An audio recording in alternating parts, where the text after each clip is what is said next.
તારું નામ? તારું નામ? શું બનાવ્યું છે? અમે જો આ છે ગ્લાસ, આ છે ઢાંકણું ને આ છે કાગળ.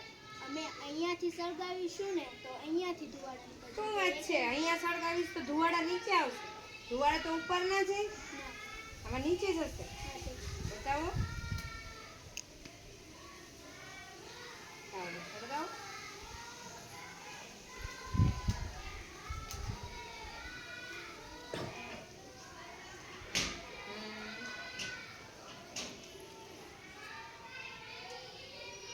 વિશુ જરાક નીચે જોતો, અહીંયા નજીક આવીને જોતો.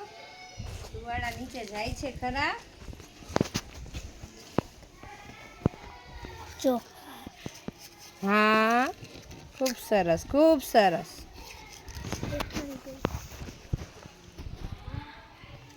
હા, ખૂબ સરસ સળગે છે. અને ધુવાડા કઈ દેખાય છે બધાને? નીચે તરફ ધુવાડા આવે છે. શું આવે છે? નીચે તરફ ધુવાડા આવે છે. લગભગ લાગે છે આખો ગ્લાસ ભરાઈ જશે, લાગે છે ને? હા. ખૂબ સરસ, તાળી પાડો. તો આ ધુવાડા નીચે આવવાનું કારણ શું છે? તમને ખબર છે કોઈને?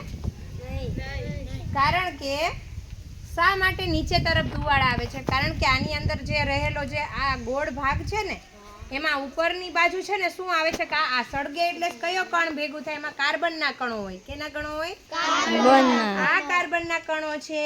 એ કાર્બનના કણો છે એ હવાને જકડી રાખે છે અને એ ધુવાડો જે છે એ નીચેની બાજુ વહેવા લાગે છે, ઉપર તરફ નહીં અને નીચે તરફ. અને નીચે અહીંયા કાચ જે છે એને આપણે અહીંયા ઢાંકી રાખેલો હતો. આથી એ વરાળ જે છે એ ધુવાડો જે છે એ નીચે તરફથી કણોને નીચે તરફ ફેલાવશે. એ ફેલાવાને કારણે અહીંયા દરેક જગ્યાએ છે એ વરાળ પ્રસરી ગઈ. સમજાઈ ગયું? તમને સમજાઈ ગયું ને કે શા માટે હવા ઉપર નથી ગઈ, હવા બધી નીચે શા માટે ગઈ?